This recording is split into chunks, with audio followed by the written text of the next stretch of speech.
Fala pessoal, tudo bom? Eu já separei o bloco que a gente vai dimensionar, que é esse aqui, pessoal. Ó. Então, o que é que você pode ver? Os blocos estavam aqui, eu separei esse bloco aqui para poder vocês visualizarem melhor. A nossa lateral tem 94 metros e a derivação tem 53,4. Alguns cuidados que vocês vão ter que ter quando for dimensionar, fazer essa mediçãozinha e colocar lá e não esquecer.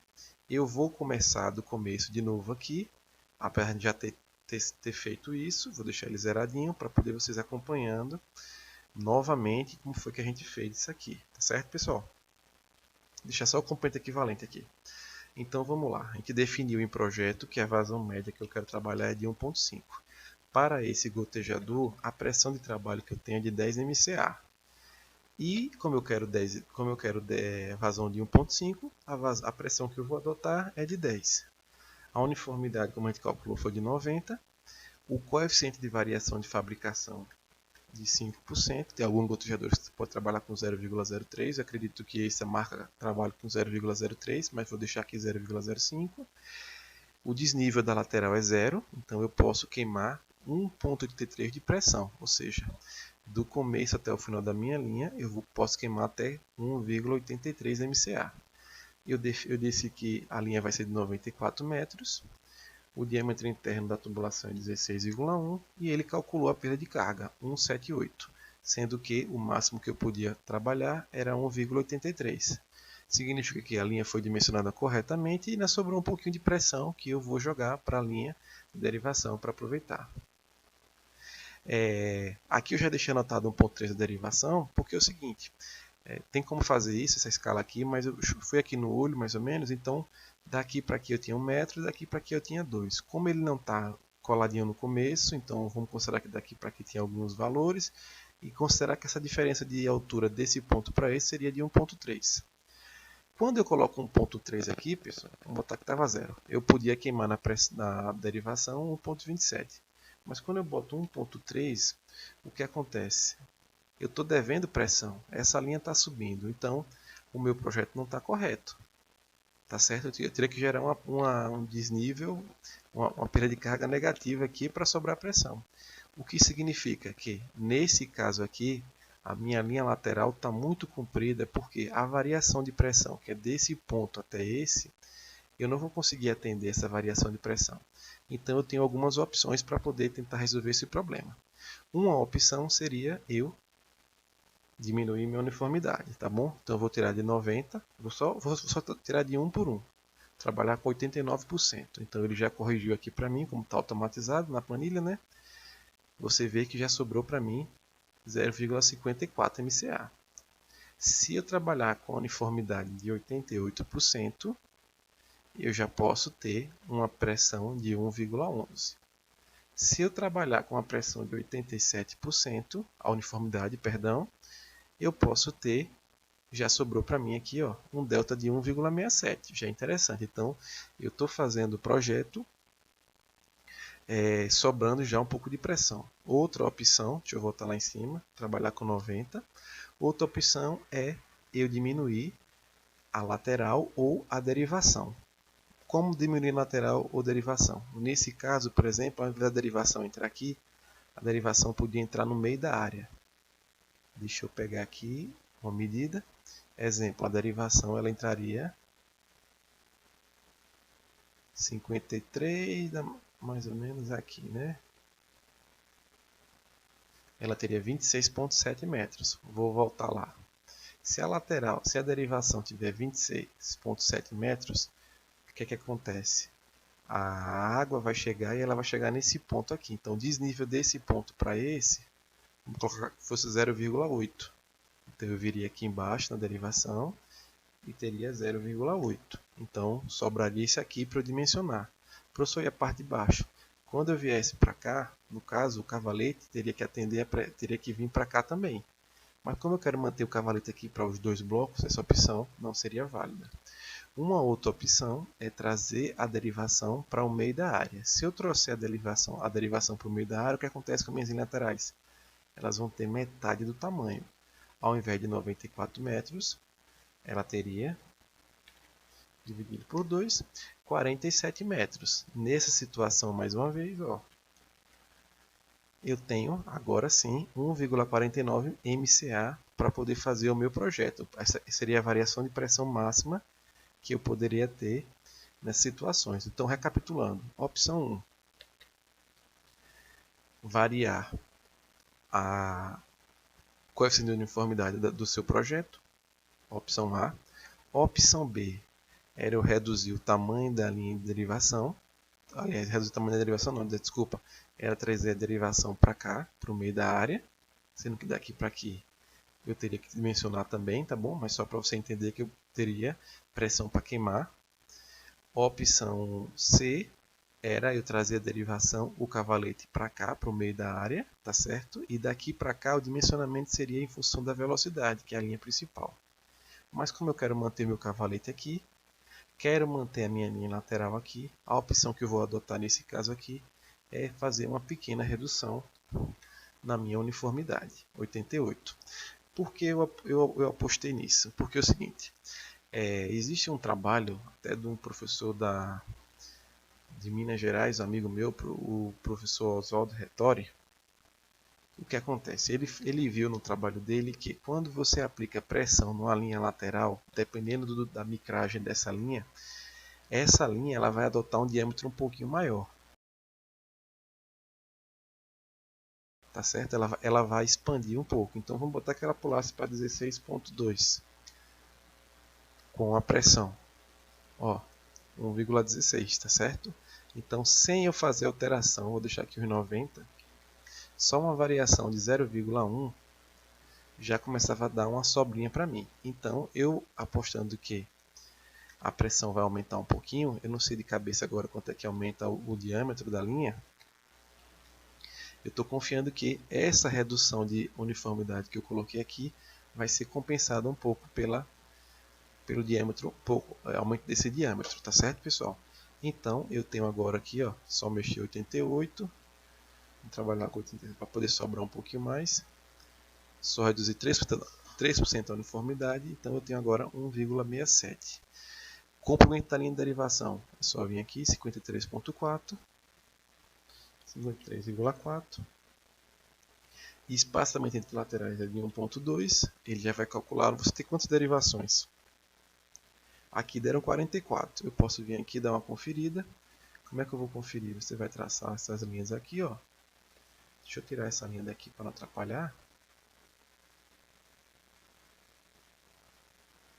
Então, você pode vir aqui só para conferir, ou você pode contar com o botão direito, propriedades. –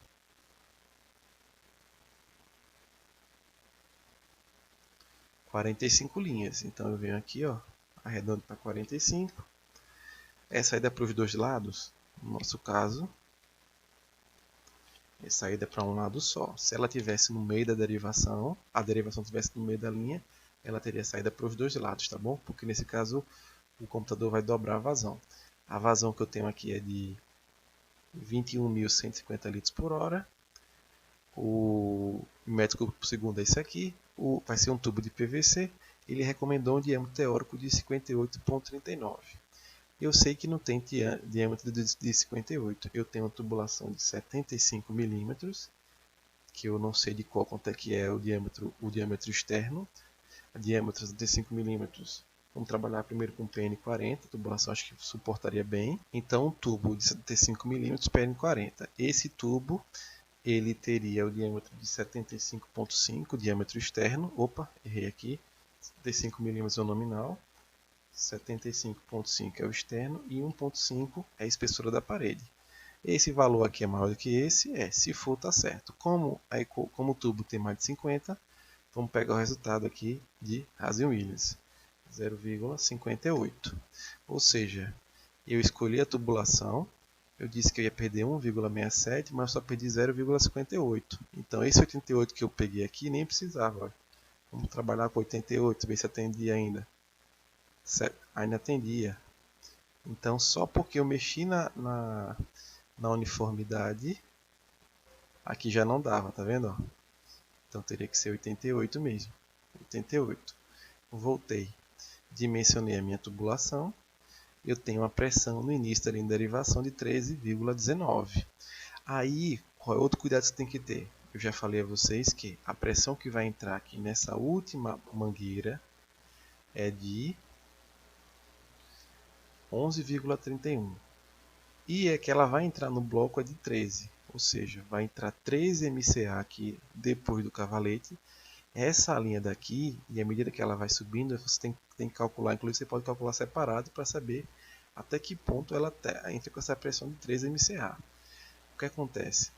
Essas linhas aqui, essas principais, elas vão trabalhar, você pode considerar que ela vai entrar com a pressão de 13. Então a tubulação ela tem que suportar esses 13 MCA, tá certo? E no final ela vai ter uma pressão de 11. Como eu falei a vocês, mas eu não tenho uma micragem maior, o que é que eu faço? Volta de novo o projeto lá, traz a derivação aqui para o meio. Se eu trouxer a derivação aqui para o meio, vocês vão ver que vai sobrar pressão. Ou então você trocar o gotejador, trabalhar com um gotejador que dê essa mesma vazão, agora com uma pressão menor. Tá certo, pessoal? Então vamos seguindo. Próximo passo, já dimensionado aqui, é dimensionar a principal, sucção e recalque. Eu vou puxar a linha aqui para baixo um pouquinho. Eu separei a principal aqui em dois trechos. Vou chamar principal 1 e principal 2, né? Então vamos lá. Qual é o comprimento do primeiro trecho? Você vai vir cá, 13,05, 40 e 77. 13,05, 40, 77 e vamos considerar uma sucção de 4 metros. O desnível aqui você pode acompanhar. Você acende de novo ó, a curva de nível. Desse ponto para esse, vamos considerar que tem um meio metro. Desse para cá, 1 metro. Ou então você pode simplesmente jogar a pressão todinha num ponto só, de preferência o ponto mais baixo, para poder você ir acompanhando, viu? Foi 0,5, né? 1 metro. E o finalzinho tem quanto? Daqui para cá. Mais 1 metro, tá faltando uma linha daqui, né? 1,5 metro, vamos colocar. Só para exemplificação, tá bom, pessoal? E a sucção não tem desnível não, seria a vazão que eu vou trabalhar em metros cúbicos por segundo. É só você vir e pegar aqui, ó, 0,00588, 0,00588. É a mesma vazão para todos. Posso arrastar. A velocidade que eu quero trabalhar é 1,5 na lateral e de 1 na sucção. 70 milímetros na lateral. O que acontece? Eu observo aqui que o tubo que eu escolhi foi 72 milímetros, então eu posso continuar com esse tubo, 75 PN40 para após a bomba. Para antes da bomba você não vai ter que aumentar o tubo para um tubo de 100. 75,5, 1,5. Eu vou arrastar aqui e vou dar só uma conferida. Pressão no trecho 14, 2 e 3. A perda de carga 0,39. Só conferindo aqui, ó, ele recomendou um tubo de 70 milímetros, eu estou com 72. A velocidade foi de 1,42, a perda de carga. E isso aqui é super importante, pessoal. Qual é a pressão no trecho? Para ver se essa minha tubulação vai suportar essa pressão. Ó. 14 MCA, 15 e 17. Então o tubo é PN40. Ele vai suportar bem essa pressão. Vou pegar aqui os dados do tubo de 100. Tem 100 PN40, tá bom? Ou 100 PN80. Então, para sucção, eu acho que isso aqui estava suficiente. Então, o mangote, tá bom? Vou pegar um valor no tubo PVC mesmo. Um minutinho. Então, eu tenho aqui a opção que eu tenho 101,6 e o diâmetro de espessura da parede 2, que é superior a esse. Ele aqui já vai estar calculado, tá bom? E a pressão aqui não importa muito, que é na sucção, tá certo, pessoal? O desnível aqui também é 0, nesse caso aqui, para fim de cálculo. Então vamos lá. A perda de carga total na principal sucção, principal recalque sucção, deixa eu só corrigir aqui. Vou chamar de principal 1, principal 2, principal 3, é como vocês quiserem chamar. É de 3,95. Para fechar aqui, o que acontece? Nesse momento aqui eu não adicionei a perda de carga no cavalete, mas você pode colocar uma opçãozinha, perda de carga no cavalete, que você for automatizar, tá certo? Você coloca a perda de carga no cavalete, geralmente coloca 3 MCA. Mas aqui, desnível de recalque, geométrico de recalque, é só você calcular, já calculou inclusive, você pode pegar inclusive a informação já toda, 1, 2, 3 MCA, foi isso? Considerando que aqui está 0, né? 1, 2, 3, isso, que é quase igual ao que você calculou aqui, ó. 3, é isso mesmo. Sucção, considerar que foi mais 3 metros. A perda de carga nos filtros, já mostrei em outros vídeos que você pode pegar a vazão do seu projeto e procurar o filtro ideal, tá certo? Mas vamos considerar que a vazão de cada filtro seja só de 1 MCA. Então eu teria uma altura manométrica total de 25 e uma vazão de 21, tá certo? Metros por hora. Então você vai procurar uma bomba que atenda a esse critério aqui. Se você adicionar folga, já está aqui a folga, 5% se for abaixo de 100, se for isso, e aqui é 4% se for abaixo de 125. Então é só adicionar folga. Tem no livro de aspersão também como se calcula a folga e no material do gotejamento. Beleza, pessoal? E aí a gente finaliza o projeto. O que falta agora é voltar. Lembrando que aqui está uma tubulação só de 75. Como ela passou bem rasteirinha aqui, não ia ter nem condição de botar um tubo de 50. É você botar para cá e colocar as configurações do projeto e fazer as outras áreas. Tá certo, pessoal? Valeu, pessoal. Um abração e bom estudo.